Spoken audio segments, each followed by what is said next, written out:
Magandang araw mga kaibigan. Bigyan natin ng reaction opinion itong Facebook Reel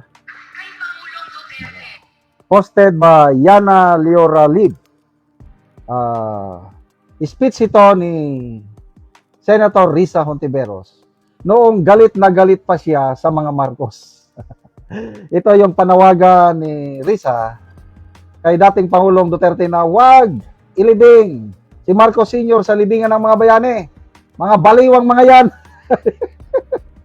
Wala talaga. Ito. Pangulong Duterte, pakinggan po ninyo ang tinig ng mga mamamayan, ang panawagan ng ating kasaysayan. Huwag ilibing si dating Pangulong Marcos sa libingan ng mga bayani. Huwag bigyang daan yang kamaliwan ng mga Marcos. Kay Pangulong Duterte, pakinggan po ninyo ang tinig ng mga mamamayan, ang panawagan ng ating kasaysayan. Huwag ilibing si dating Pangulong Marcos sa libingan ng mga bayani. Huwag bigyang daan yang kabaliwan ng mga Marcos. Di ba? Mga baliw, ang mga Marcos. Yan na, ang mga kain suka. Anyway, magbigay lang ako ng update mga kaibigan, yung fund drive natin para sa mga Brave 18 Marines. Sa ngayon, sa GCash may nakolekta na naman tayong 100,000 pesos. Bukas, i-deposit na ito sa bank account number ng Brave 18 Marines. So, last week, nakapagpadala na tayo ng 125 pesos. Ano ba yan? 125,000 pesos. Bukas, another 100,000.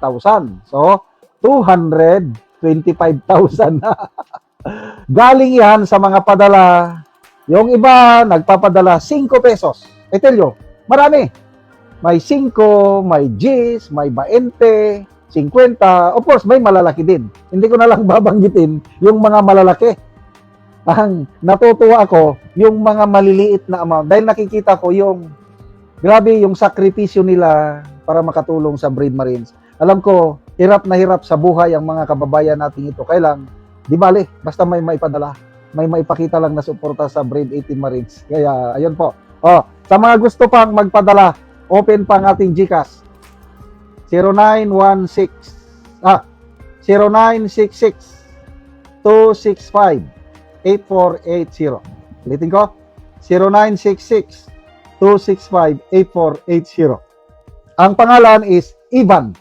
Echo Victor Alpha November Evan Henry. Yan po. Salamat sa tulong ninyo sa Brave 18 Marines. Okay, balik tayo dito. Ayaw ipalibing ni Risa ang ang bangkay ni dating Pangulong Marcos Sr. sa libingan ng mga bayani dahil diktador, magnanakaw, mamamatay tao, kung ano.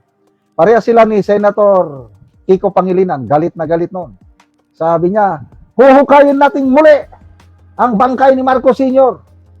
Ayaw nila talagang mapalibing. So, itong mga dilawan na galit sa mga Marcos noon, Pangilinan, of course, kasama na si Shawi, Hontiveros, ano ba ito? Laila de Lima, Trillanes. Halos lahat sila except na lang sa dalawa. Ang mga dilawan lang na true to their form. Anti-Marcos pa rin hanggang ngayon. Attorney Rowena Guanzon and Congressman Edgar Erese. Yun ang mga tunay na may pagmamahal sa bayan. Nakikita pa rin nila ang nakawan. Marcos Sr. up to Marcos Jr. Sila yung greatest na nakawan sa kasaysayan ng bansa. Yung Marcos Sr. Anong sabi? Anong naka-record sa Guinness World Book of Records? Pinakamalaking nakawan. Ka-record yan. So, I don't know itong Marcos Jr. kung ma-break niya, wag tayong magtaka, after his presidency. Lalabas na naman ang Guinness. Wow. So, ganyan talaga ang politiko. Ito ngayon si Risa, nag-declare na siya ng kanyang candidacy. Ang akbayan ng kanyang party list ay naglunsad na ng kanyang candidacy 2 weeks ago. Hindi na nila hinintay ang endorsement ng liberal. Kasi ang Liberal Party, sabi nila baka last quarter of this year, i-announce na rin nila ang kanilang kandidatura. So, posible, baka si Risa na rin ang kanilang kandidato. So, umaasa siguro si Risa Ontiveros na i-endorse din siya ng Marcos Jr. administration. So, yung sinusuka nila noon, kakampi na ngayon. Kaya tinawag sila na kain suka. Okay. So, ano sa tingin nyo? I-endorse ba siya ng Marcos Jr. administration? Palagay ko hindi.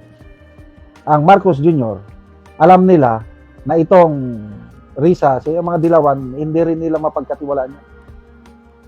Nagkakaisa lang yan ngayon dahil may common enemy nila si BP Sara, kaya nagtutulungan para mapabagsak nila si BP Sara. But alam nila na mortal silang magkaaway ang dilawan at ang Marcos. Kaya sa nakikita ko, hindi pwedeng mag-isa ang ticket ng Marcos at dilawan. Ang Marcos mag-endorse ng kanilang sariling kandidato. Kung sino man yan, hindi ko pa alam. Wala namang malakas sa kanila.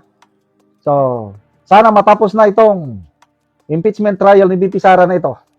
Nasa nakikita ko, kahit anong mangyari sa Senado, kahit mawala si Senator Alan Peter Cayetano, Senate President, talo pa rin sila. Dahil siyam lang na boto ang kailangan ni BP para ma-acquit siya at nandyan na, sobra siyam yung senador na tutulong sa kanya. Salamat mga kaibigan sa inyong pagsubaybay sa channel na ito. Nakakatulong kayo ng malaki sa tribong Talanding ng Bukidnon dahil ang sweldo natin sa channel na ito is pantulong sa tribo.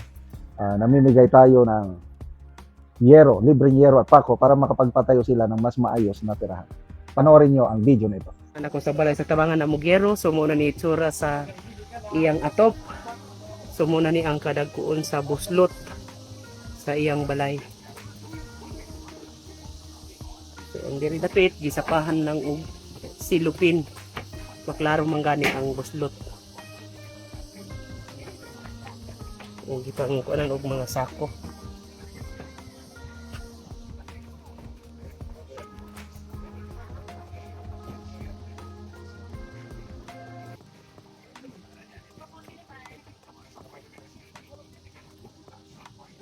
O karon mo na ni ang ngero nga among gihatag ng pulis ato sa balay ni Tukol.